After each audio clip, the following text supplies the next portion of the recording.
election, consummation ho tong commission on election, consummation ho para sa mga bading, sa mga lesbian, sa mga cross-dresser, sa mga transvestite. Tingkoy, okay ba? Okay, sige. Para doon ho sa mga third sex, kasi binasura ho ng COMELEC.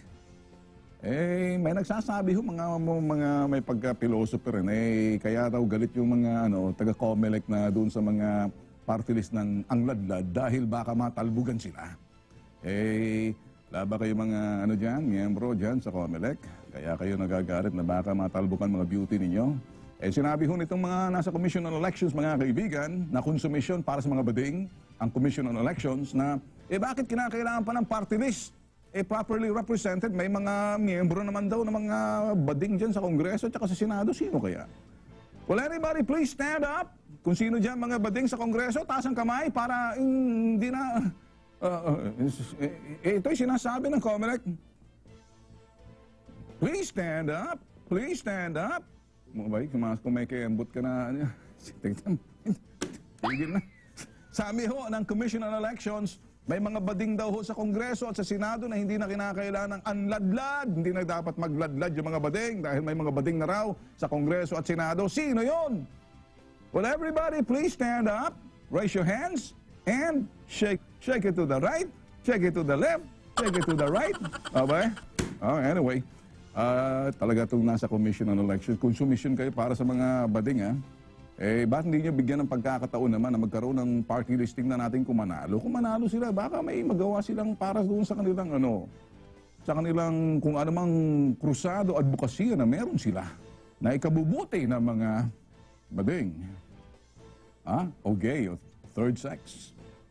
Iniulit ko lang ho ng aking sinabi kahapon na nung tumanggap po ako ng award ng the Best Public Service Program and show host sa Star Awards last year, may isang doon na nanalo na host. Tinanggap niya yung award at dinadedicate niya yung kanyang award para doon sa mga baklita na mga bading na mga bata pa lang na huwag mahiya, ilalnad ang inyong pagkabaklita, sabi nung tao habang kumikintab yung kanyang ulo. Babalik ko kami mga kaibigan. Stand by. Ito. Stand by, ha? Stand by dito sa amin. Ito na. Ready na ho ang aming segment. Binabantayan niya. Baka mapadpad pa tayo. Jesus Maria Jose, kung saan magagalit. Wag ho magagalit sa akin yung mga mga third sex. I am standing up for you. Okay?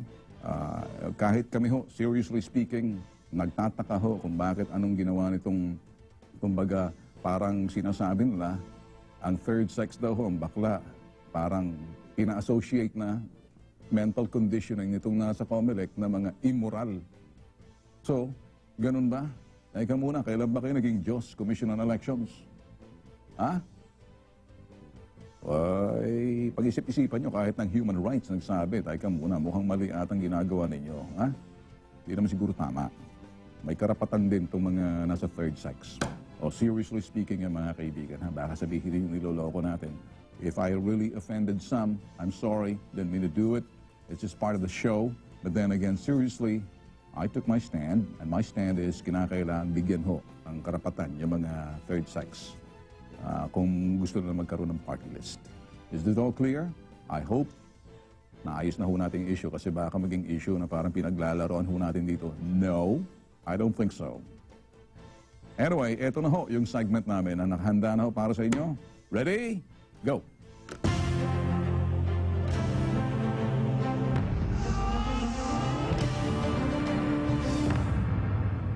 Alas 6 ng Pebrero sa BITAG Headquarters, lumapit ang isang 13 anyos na dalagita kasama ang kanyang ina at social worker ng Barangay Central, Quezon City. Pinaalam ka ba sa magulang mo? Hindi. Anong sinakyan niyo? Ano po? Papunta po sa pier, taxi, tapos barko. Barko kayo? Okay, sige. Anong pinangako sa'yo nitong pangalan, Joby? Ano daw po? Maganda daw doon. Malinis. Malinis daw. Malinis ang trabaho. Yun ba nahingaan niyo ko roon? Kasama natin, no? Pero nung kumanda po ako doon, hindi po. Mali po yung akala ko na magandang trabaho at malinis. Yung mga kasama kong babae doon, tinuturuan kami mag-dance. Tinuturuan kayo magsayaw? Opo. Anong klaseng sayaw? Yung pang club. Ilang taon yung mga kasama mo ron? Meron pa pong 14, 15, 70. Mga minor de edad. Galing Maynila? Hindi na sila roon. Alright. Alam mo, Kim, yung pag-recruit sa'yo bilang bata, minor de edad, 13 anyos, trafficking of minor. Ha? Pag sinabing trafficking of minor, yung, yan, kapareho yan, pinangakuhan ka, gaganda ang buhay mo, magtatrabaho ka ron, yayaman ka. Pinangakuhan na babago ang buhay mo, yung ganong klaseng pangako, kasama na yun, elemento ng human trafficking na yun. Tapos, mula sa Maynila, transport ka sa Cebu, yun, trafficking na yun. Pagdating doon, nakita mo, hindi pala yung trabaho mo, hindi ka makalabas. Kasi binabantayan ka, abay babayad ka muna. Di ba? O natatakot ka, baka saktan ka. Bakit ka natakot? Kasi po baka hindi na kayo balik sa magulang ko. Baka hindi ka na ibalik sa magulang. So nakita mo, yung elemento yung pananakot, yung bagay na pinagagawa sa iyo, labag sa iyong kalooban. So may batas doon, Republic Act 9208. Hindi ako attorney, si Bitag ako, pero yan, kabisado ko. Kasi ang gusto kong mangyari, Kin, malaman kung nandoon pa yung mga minor de edad ngayon. Kasi kung makausap mo mamaya sa telepono, kumustahin mo, bukas na bukas din aalis yung tao ko. Ha? Siya na yung mag-undercover, siya yung papasok kunyari doon, titingnan namin kung ano magagawa niya para makita. Ha? So, pabibit-biting ko ng mga surveillance gadget yan para makita sa loob. Alright, kaya mo bang tawagan? Kaya po. Hello? Hello? Sino to? Maui nga. Bakit? Kumusta ka na? Okay lang. Andyan pa ba sila? Oo. Kausapin mo si Daddy? Oo. Kausapin ko si Dad. Eh, kausapin ka ni Maui. Hello? Hello, Dad. Hello? Hello po. Si Miles saan? Sa bahay po. Eh, pero kasi pa kasi nanay mo ayaw Ang lakas-lakas pa naman dito. Kailan gusto niyo? Sa Lunes po. O sige, okay. Tatawagan kita. Yan pa rin ba number mo? Hindi po. Iniram ko lang to sa friend ko. Eh, paano kita makukontak? Sa number mo? Opo. O sige ha? Ako sabi ko rin kuya mo. Hello, Maui. Hello po. Akit ka rito kasi. Sa Lunes nga po. Sa Lunes?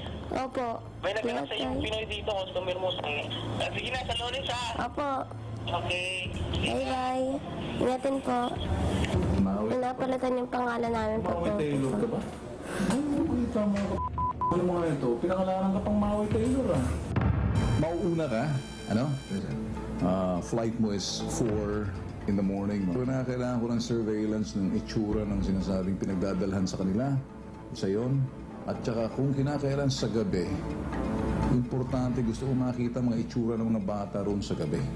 Everything na ginagawa mo when you're in the area, you call me, I will call you. Every now and then, magtatawagan tayo. I need to be updated dun sa mga nangyayari. Lalo-lalo na sa lahat ng mga kilos at galaw mo. By Monday, darating na yung grupo. Okay? Alright, good luck. Kinabukasan, maaga pa lang, nasa target site ang Bitag Undercover. Nakita mo na yung lugar? Sir, nakita ko yung kaso, sir. Oo. Tapos dito, sir, yung bahay, sir, mismo. Yung mga batang tatambay doon sa... Bahay ng mga bata nakatambay. Yes, sir, may puti sa kunot na galing sa taxi, pumasok sa loob, may lumabas na naka-makeup. Okay, yung mga minor de edad o mga ano mga... Yung nasa taxi sa nabutan ko, minor Okay. Okay, sige. Yes, sir, yes, sir. Okay, ingat. Sige.